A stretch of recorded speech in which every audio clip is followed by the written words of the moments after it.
Okay,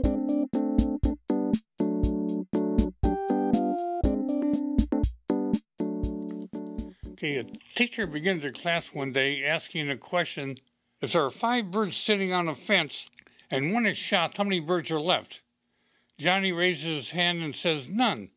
They all fly away when they hear the gunshot. The teacher says the answer is 4. But I like your thinking. Then little Johnny says, I have a question for you.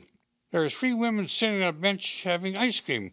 One is delicately licking the sides of the ice cream. The second is gobbling down the top and sucking the cone. The third is biting off the top of the ice cream. He pauses, then asks, which one is married?